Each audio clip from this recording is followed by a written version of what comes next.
तुला राशि वालों, एक बड़ी दैवी शक्ति हमेशा आपके साथ रहती है। आपके चारों तरफ, आपके ऊपर हमेशा इसका साया बना रहता है। फिर आप दुनिया में, संसार में चाहे कहीं भी जाएं, यह हमेशा आपके साथ ही जाती है, लेकिन आप अब तक इससे अनजान हैं। तो सावधान हो जाइए, इसे पहचान लीजिए। कहीं आपकी किसी भूल की वजह से यह दैवी शक्ति आपसे नाराज हो गई तो आपका सब कुछ लुट जाएगा। यहाँ तक कि आपके जीवन में भयंकर से भयंकर बड़ी दुर्घटना भी हो सकती है। जयकारा बोलो माता रानी का, जगत माई महामाई माँ भद्रकाली की जय बोल, माता रानी के साचे दरबार की जय बोलो। तो आप सभी का बहुत बहुत स्वागत करते हैं तुला राशि भिंड यूट्यूब चैनल में। यह एक दैवी शक्ति हमेशा आपके साथ रहती है, आपका साथ निभाती है, आपके जीवन का, आपके पूरे परिवार का पालन पोषण और देखभाल यह दिव्य शक्ति करती चली आ रही है। इसका प्रमाण यह है कि आपके जीवन में भयंकर से भयंकर दुर्घटना हो, चाहे जीवन में बुरे से बुरा समय हो, आपको उस समय से बाहर निकालना और इस दुर्घटना से बचाना इस दिव्य शक्ति का काम है। कई बार आपके जीवन में एक ऐसा समय आया कि जब आपको लगा कि अब आपकी मृत्यु निश्चित है, अब आपके जीवन में घोर अंधकार है, कुछ भी नहीं बचा है। तब इस दिव्य शक्ति ने, इस दैवी शक्ति ने आपको बचाया है, वहां से बाहर निकाला है। लेकिन दोस्तों, दुख की बात तो यह है कि आप इस दैवी शक्ति को अब तक ना तो पहचान पाए हैं और ना ही इसकी कृपा को अब तक समझ पाए हैं। यह दिव्य शक्ति आपको कई कई रूपों में विशेष समय और अवसर पर अपने दर्शन भी देती रहती है। लेकिन आज के भागदौड़ भरे इस जीवन में लोग इतने व्यस्त हो गए हैं कि देवी देवताओं को तो छोड़ो, स्वयं को ही भूल चुके हैं। अपने घर परिवार और जीवन को इतनी बुरी तरीके से उलझा रखा है कि सब कुछ नजरों के सामने होते हुए भी दिखाई नहीं देता है। तो ऐसे में जाने अनजाने आप इस दिव्य शक्ति का अपमान करते रहते हैं और यह दैवी शक्ति आपको बार बार मौके देती चली आ रही है, बार बार आपको बचाती चली आ रही है। लेकिन मित्रों, यह ज्यादा दिन तक नहीं चलने वाला है। यदि आपने अब भी इस दिव्य शक्ति की अनदेखी की, इसका सम्मान नहीं किया, इसका पूरे विधि विधान से पूजा पाठ संस्कार प्रारंभ नहीं किया, तो हो सकता है कि यह आपको छोड़कर चली जाए। याद रखना मित्रों कि महाभारत काल में अर्जुन को युद्ध में विजय इसलिए प्राप्त नहीं हुई क्योंकि वह एक महान धनुर्धर थे, बल्कि उन्हें विजय प्राप्त इसलिए हुई क्योंकि उनके साथ स्वयं भगवान श्री कृष्ण की दिव्य शक्ति थी। इसी प्रकार अर्जुन जिस रथ पर सवार थे, वह रथ कभी इसलिए नहीं टूटा क्योंकि वह अर्जुन का रथ था, बहुत शक्तिशाली था, बल्कि वह रथ इसलिए नहीं टूटा क्योंकि उस रथ को संभाल कर रखना हनुमान जी का काम था। स्वयं हनुमान जी उस रथ की पताका पर सवार थे। तो कहने का मतलब यह है प्यारे मित्रों कि जब तक दिव्य शक्ति साथ रहती है तब तक जीवन में सफलता मिलती है, बचाव होता है, अनिष्ट और अनर्थ घटनाओं से जातक की रक्षा होती है। लेकिन कहीं दिव्य शक्ति साथ छोड़कर चली जाए तो यह जीवन नरक बनते देर नहीं लगती है। जिस प्रकार की कहा जाता है कि जब हनुमान जी अर्जुन के रथ से उतरकर नीचे आए तब वह रथ छोटे छोटे टुकड़ों में खंड खंड होकर टूटकर बिखर गया था। तो हनुमान जी की दिव्य शक्ति ने उस रथ को संभाल कर रखा, भगवान श्री कृष्ण की दिव्य शक्ति ने अर्जुन को संभाल कर रखा, पांडवों को संभाल कर रखा। तो यह एक दिव्य शक्ति आपको संभाल कर रखे हुए है। अब कुछ जातक ऐसे होंगे जिनके जीवन से यह दिव्य शक्ति जा चुकी होगी, क्योंकि सबके साथ एक जैसी स्थितियां नहीं होती हैं। तो यहाँ पर आज की इस वीडियो में हम आपको न केवल इस दिव्य शक्ति के बारे में पूरी जानकारी देंगे कि यह आपके साथ है तो इसके क्या प्रमाण हैं, यह दिव्य शक्ति आपको किस रूप में कब कब किस समय पर दर्शन देती है, और यदि यह दिव्य शक्ति आपको छोड़कर जा चुकी है तो उसके क्या संकेत हैं, और कैसे आप इस दिव्य शक्ति को फिर से अपने आसपास बुला सकते हैं। जी हाँ मित्रों, अवश्य ही आप इसे अपने आसपास बुला सकते हैं क्योंकि यह आपके लिए ही बनी है, आपके स्वयं के उद्धार के लिए, आपके कल्याण के लिए यह दिव्य शक्ति आपके आसपास आई है। तो फिर परिस्थिति चाहे जैसी भी हो, आपको हर हालत में इस दिव्य शक्ति का साथ चाहिए और अपने जीवन को सुंदर बनाने के लिए इस दिव्य शक्ति की कृपा चाहिए। तो प्यारे मित्रों, पूरे धैर्य के साथ इस वीडियो को देखना। आज का यह वीडियो बेहद ज्ञानवर्धक है, पूर्ण रूप से शास्त्रवत है और ज्योतिषीय आकलन पर आधारित है, क्योंकि हम आपको आने वाले 5 दिनों का पूरा राशिफल भी बताएंगे और एक एक सटीक भविष्यवाणी आपके जीवन से जुड़ी हुई करेंगे। जी हाँ मित्रों, याद रखना कि हम जो भी बातें आपको बताते हैं उन बातों को हम पूर्ण ज्योतिषीय आकलन के आधार पर ज्योतिषीय गणना करने के बाद बताते हैं। दूसरी कि जो बातें आपके जीवन से जुड़ी हुई हैं, आपके जीवन में बदलाव ला सकती हैं, उन बातों को हम शास्त्रों की गहराई से खोज कर लाते हैं और फिर उन बातों को कई लोगों के ऊपर आजमाते हैं। कोई उपाय है, कोई क्रिया है, कोई विधि है, जब हम उसे कई अन्य लोगों पर आजमाते हैं और वह प्रभावशाली होती है, तभी इस वीडियो में हम आपको बताते हैं। तो इस प्रकार की वीडियो बनाने में मेहनत बहुत लगती है। बहुत अध्ययन करना पड़ता है और यह सब कार्य हम माता रानी की सेवा में कर रहे हैं। हम जो भी ज्ञान आपको देते हैं वह माता रानी के आदेश से ही आप तक पहुंचता है। तो ऐसे में आपको यह वीडियो पूरा देखना है। यदि आपने इस वीडियो को बीच में छोड़ दिया या इसे हल्के में ले लिया तो आप निश्चित तौर पर अपने जीवन की एक बहुत बड़ी भूल कर बैठेंगे। आप खुद ही सोचिए कि जब स्वयं अर्जुन को भगवान श्री कृष्ण की दिव्य शक्ति का साथ चाहिए था, अर्जुन के रथ को हनुमान जी का साथ चाहिए था, प्रभु श्री राम जब मानव रूप में इस लोक पर आए तब उन्हें हनुमान जी की दिव्य शक्ति का साथ चाहिए था, तो फिर हम और आप तो मामूली से इंसान हैं, हमें तो दिव्य शक्ति का साथ हर पल चाहिए ही। जी हाँ मित्रों, तो ऐसे में आपको यह विशेष वीडियो देखना ही होगा, तभी आपकी हर परेशानी हर समस्या का अंत हो पाएगा। तो चलिए बिना समय गवाए आज के इस महत्वपूर्ण वीडियो की शुरुआत करते हैं। लेकिन उससे पहले हम चाहते हैं कि आप माता रानी का आभार जरूर व्यक्त करें। कमेंट में एक बार नहीं 3 बार लिखें, जय माँ भद्रकाली कृपा करो। माता रानी की आपको विशेष कृपा और आशीर्वाद प्राप्त होगा और आपके जीवन में खुशियां ही खुशियां भर जाएंगी। इसी के साथ साथ माता रानी के इस तुच्छ दास का आपसे एक छोटा सा निवेदन और है कि यदि आप चैनल पर पहली बार आए हैं तो आप इस चैनल को सब्सक्राइब करके बगल में जो घंटी का निशान है उसे भी अवश्य दबा ही दें, क्योंकि ऐसा करके आप हमारे और माता रानी के दिव्य परिवार के सदस्य बन जाएंगे और फिर धाम पर होने वाले हमारे द्वारा किए जाने वाले हर एक पूजा पाठ अनुष्ठान में जो भी प्रतिफल प्राप्त होगा उसमें कुछ न कुछ हिस्सा आपका भी अवश्य ही रहेगा, क्योंकि आप माता रानी के दिव्य परिवार के सदस्य बन चुके हैं। तो चलिए इस पवित्र कार्य को कर ही डालिए और जल्दी से चैनल को सब्सक्राइब करके फिर आगे बढ़ते हैं। प्यारे मित्रों, हम अक्सर आप लोगों के कमेंट पढ़ते हैं या हमारे व्हाट्सएप पर आप लोगों के मैसेज आते हैं। आप अपने जीवन की अलग अलग परेशानियों के बारे में हमें बताते हैं।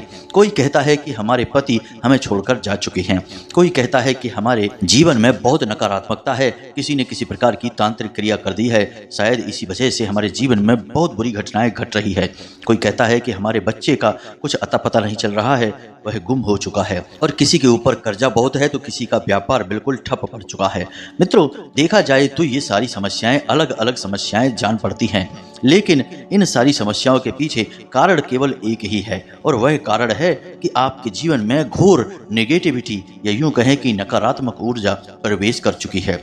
अब आप जानते हैं कि यह नकारात्मक ऊर्जा जीवन में प्रवेश करती ही क्यों है और क्या यह नकारात्मकता यूं ही खुली घूम रही है जो किसी के भी जीवन में प्रवेश कर जाएगी? तो दोस्तों, इसका सबसे सही जवाब हम आपको देते हैं, शास्त्रवत इसका प्रमाणिक जवाब आपको देते हैं। और इसका जवाब यह है कि जिस इंसान के घर में उसके कुल देवी या देवता का पूजन नहीं होता है उस इंसान के घर में और जीवन में हमेशा नकारात्मकता का वास रहता ही रहता है। और आप खुद ही विचार करके देखिए कि आज के इस समय में कितने ऐसे लोग हैं जो अपने कुल देवी या देवता को जानते भी हैं। बहुत सारे ऐसे लोग हैं जो बहुत धार्मिक हैं, पवित्र विचारों वाले हैं, फिर भी परेशान हैं, पीड़ित हैं। और जब हमने उनसे जानने की कोशिश की तो उन्हें अपने कुल देवी या देवता के बारे में कुछ भी अता पता नहीं है।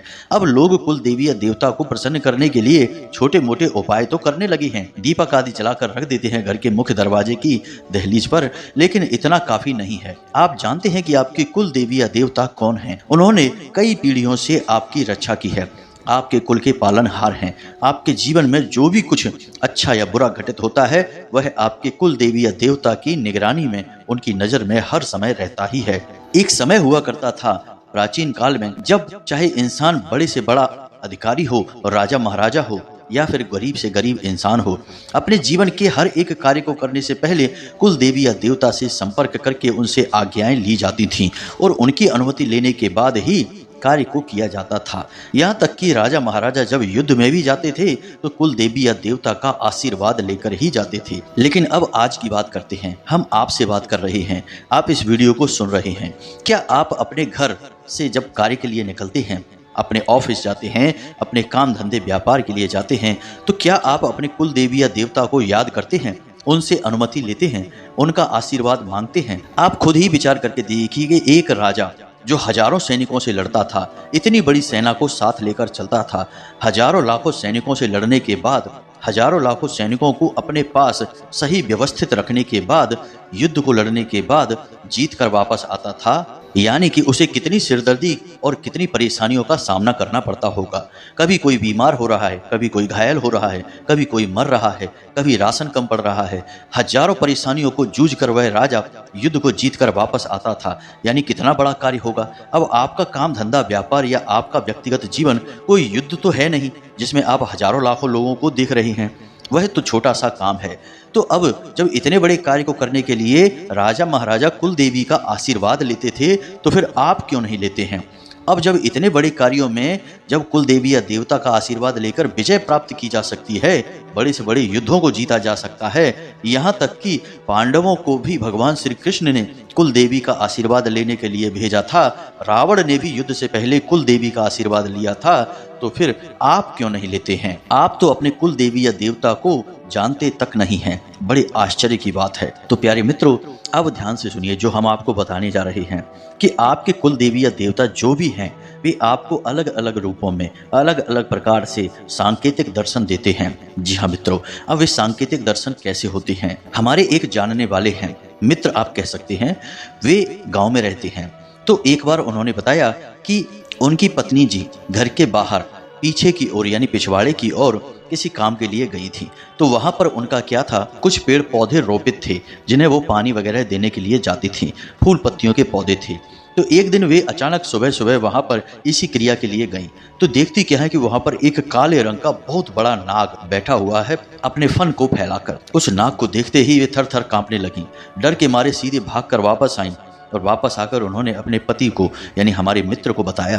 तो जब हमारे मित्र ने यह कथा सुनी तो वे अच्छी तरह से समझ गए कि यह क्या है, क्योंकि वे हमारे संपर्क में रहते हैं तो उन्हें इन बातों का कुछ कुछ ज्ञान है। तो वे जब इस बात को समझे तो वे सीधे दौड़कर उस बड़े नाग के पास पहुंचे और जहां गांव के दूसरे लोग एकत्रित होकर यह कहने लगे कि इसे मार दो, यह विषैला सांप है, तुम्हें डस लेगा, तुम्हारी जान ले लेगा, वहीं उन्होंने क्या किया आपको आश्चर्य होगा। उन्होंने बड़े ही प्रेम के साथ उस नाग की पूजा की, उसे भोग समर्पित किया, धूप बत्ती और अगरबत्ती लगाई, गाय के घी का दीपक जलाया और उसे अपने कुल देवी या देवता का स्वरूप मानकर पूजा और उनसे प्रार्थना की कि हे प्रभु, आप जो भी हैं इस रूप में हमें दर्शन ना दें, क्योंकि इस रूप के दर्शन को देखकर हमें भय उत्पन्न होता है और हम आपसे बहुत प्रेम करते हैं, हम आपसे भयभीत नहीं होना चाहते हैं। इसी के साथ साथ उन्होंने यह भी प्रार्थना की कि आप हमारे कुल की रक्षा करें, हमारे परिवार का पालन करें, हमें आपके प्रेम और आशीर्वाद की बहुत जरूरत है, इसलिए आप हमें छोड़कर कभी न जाएं। बस इतनी सी प्रार्थना की और आश्चर्य की बात है कि वह नाग थोड़ी देर बाद वहां रुकने के बाद फिर सीधे वापस चला गया और वापस ऐसा गया कि दोबारा फिर कभी मुड़कर नहीं आया।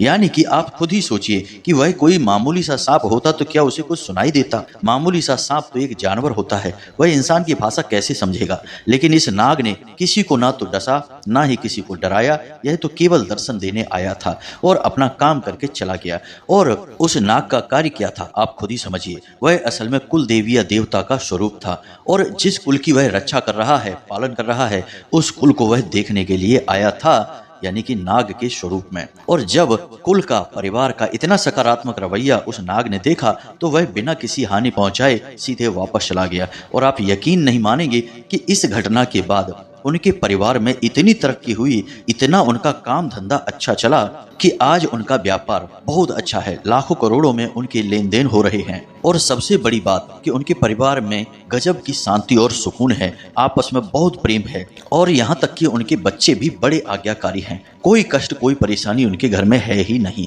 क्योंकि उन्हें कुल देवी या देवता का पूरा आशीर्वाद और संरक्षण प्राप्त हो चुका है। जी हाँ प्यारे मित्रों, तो यह होती है कुल देवी की शरण में पहुंच जाने से तरक्की और शांति की उपलब्धि या प्राप्ति।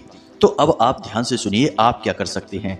आपके जीवन में चाहे कष्ट किसी भी रूप में मौजूद है, चाहे उसका कोई भी आकार प्रकार है, लेकिन उसका मूल कारण यही है कि आपके ऊपर जो कुल देवी या देवता की छाया है वह ना तो आपसे संतुष्ट है और ना ही आप उसकी सही पूजा पाठ और संस्कारों के साथ में सम्मान कर पा रहे हैं। तो प्यारे मित्रों, आपको समझना होगा कि आपके कुल देवी या देवता किन रूपों में आपको दर्शन देते हैं। सबसे पहले तो हम आपको यही समझा देते हैं, कुल देवी या देवता जो भी होंगे वे सीधे आपके सामने कभी प्रकट नहीं होंगे, क्योंकि हम अपने इस शरीर की इंद्रियों से किसी भी दिव्य शक्ति को महसूस तो कर सकते हैं, लेकिन स्पष्ट तौर पर उसके दर्शन नहीं कर सकते हैं। इसीलिए महाभारत काल में भगवान श्री कृष्ण ने अर्जुन को दर्शन देने के लिए, यानी अपने विराट रूप को दिखाने के लिए, पहले अर्जुन को विशेष दिव्य दृष्टि दी थी और उसी दिव्य दृष्टि के आधार पर अर्जुन भगवान के उस विराट रूप का दर्शन कर पाए थे। मानव शरीर से और मानव इंद्रियों से दिव्य शक्तियों के दर्शन कर पाना संभव नहीं, और दिव्य शक्तियां भी ये बात अच्छी तरह से जानती हैं, तो वे अलग अलग रूपों में हमें दर्शन देती हैं। तो सबसे पहला स्वरूप है नाग का, यानी सांप का।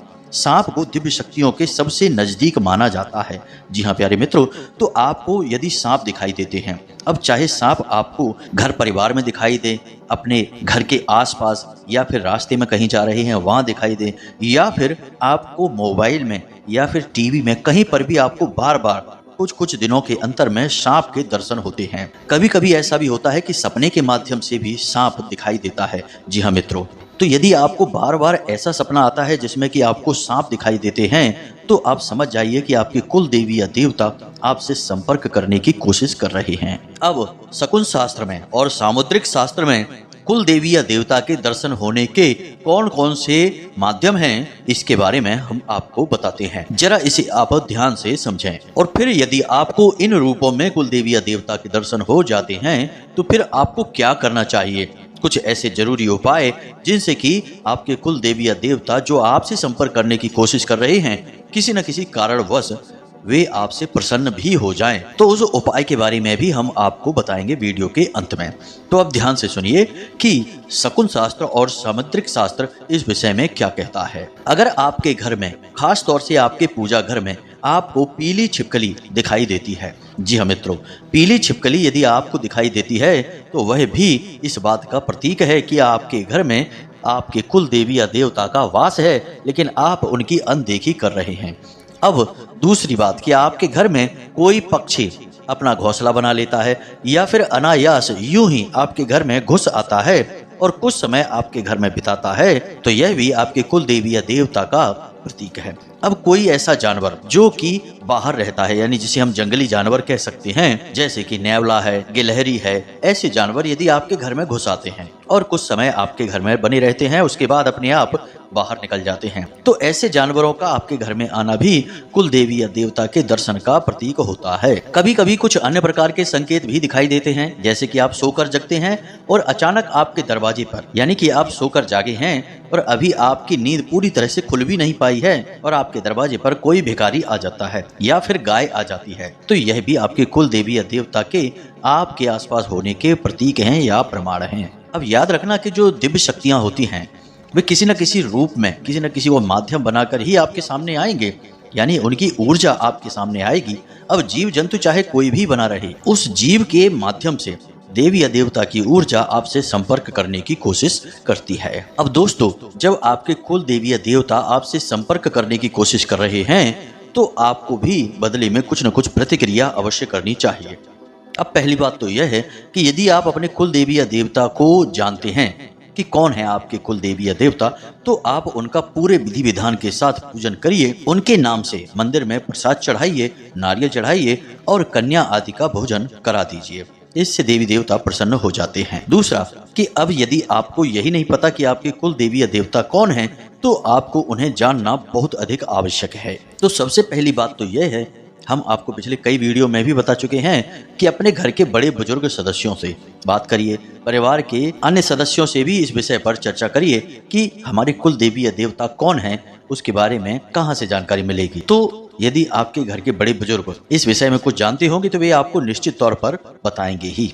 अब यदि उन्हें भी नहीं पता है, क्योंकि हो सकता है कि पिछले कुछ पीढ़ियों से आपके घर में उन देवी देवता की पूजा बंद हो चुकी हो, तो अब यदि उन्हें भी नहीं पता है, तो फिर आप क्या करें। अब आपके पास एक ही तरीका बचता है कि स्वयं कुल देवी या देवता अपने होने का आभास आपको कराएं, और इसके लिए आपको एक उपाय करना होगा। जी हाँ मित्रों, इस उपाय से 7 दिनों के अंदर आपके कुल देवी या देवता आपको स्वयं सपने के माध्यम से दर्शन देकर अपने होने का एहसास कराएंगे। यानी कि उनके दर्शन आंशिक भी हो सकते हैं, पूर्ण भी हो सकते हैं, या फिर सांकेतिक दर्शन भी हो सकते हैं। फिर उनके दर्शन होने के बाद आपको निश्चित तौर पर मन में विश्वास हो जाएगा कि यही आपके कुल देवी या देवता हैं। फिर आप उनकी पूरे विधि विधान के साथ पूजन कर सकते हैं। तो अब ध्यान से सुनिए कि उपाय आपको क्या करना है। शुक्रवार के दिन आपको बाजार से एक सुपारी लेकर आनी है, एक चांदी का सिक्का। अब यदि चांदी का सिक्का आपके पास नहीं है तो आप साधारण सिक्का भी ले सकते हैं, लेकिन सिक्के की पवित्रता बहुत आवश्यक है, तो उसे शुद्ध करना होगा। तो अब आपको सुपारी चाहिए, एक सिक्का चाहिए, थोड़ा सा सिंदूर और माता रानी के लिए लाल पुष्प और प्रसाद, और इसी के साथ साथ थोड़ी सी मौली और गाय के घी का दीपक। इतनी चीजों की आपको आवश्यकता रहेगी। अब शुक्रवार की रात को यानी कि लगभग 9 बजे के आसपास आप स्नान आदि करने के बाद अपने पूजा घर में आएं, और पूजा घर में आने के बाद एक आसन बिछाएं और उस आसन पर लाल रंग का कपड़ा बिछाएं। जी हाँ मित्रों, लाल रंग के कपड़े पर आपको ठीक बीचों बीच में सिक्के को रख देना है। सिक्के को रखने के बाद आपको गंगा जल से उसका शुद्धिकरण करना होगा। शुद्धिकरण करने के बाद में आपको उस सिक्के के ऊपर सुपारी रखनी होगी, और सुपारी को भी आप शुद्धिकरण अवश्य करें, यानी गंगा जल का छिड़काव उसके ऊपर अवश्य करें। अब आपने सुपारी को उसके ऊपर रख दिया है, अब सुपारी को शुद्ध जल से स्नान कराएं। शुद्ध जल से स्नान कराने के बाद एक टुकड़ा मौली का ले लें और उस मौली के टुकड़े को उस सुपारी के आसपास लपेट दें, और मन में ऐसा संकल्प करें कि हे प्रभु, हे माता रानी, हम आपको वस्त्र अर्पित कर रहे हैं।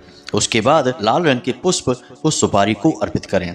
जब आप सुपारी को शुद्धिकरण के साथ पूरे भाव के साथ पूजन करते हैं तो वह सुपारी स्वयं एक दिव्य शक्ति को धारण कर लेती है, गौरी गणेश का रूप ले लेती है। तो आपको उसे पुष्प अर्पित करना है और बोलना है कि हे हमारे कुल देवी या देवता, आप जो भी हैं, हम आपको पुष्प अर्पित कर रहे हैं। उसके बाद जब आपने पहले मौली अर्पित की थी तो आपको बोलना है कि जो भी हमारे कुल देवी या देवता हैं, हम आपको वस्त्र अर्पित कर रहे हैं। उसके बाद आप प्रसाद अर्पित करें और यही बात प्रसाद के लिए भी बोलें। और उसके बाद आप कुल देवताभ्यो नमः इस मंत्र का 21 बार जाप करें। कुल देवताभ्यो नमः मंत्र बहुत ही सरल है, आपको इस मंत्र का 21 बार जाप करना है, और 21 बार जाप करने के बाद आपको मन में ऐसा संकल्प करना है कि हे प्रभु, हे माता रानी, आप जो भी हैं, हम आपके बारे में नहीं जानते हैं, अज्ञानता बस हम आपको भूल चुके हैं, लेकिन अब हम अपनी भूल सुधारना चाहते हैं और हम चाहते हैं कि आप अपने होने का हमें किसी न किसी रूप में प्रमाण दें, एहसास कराएं,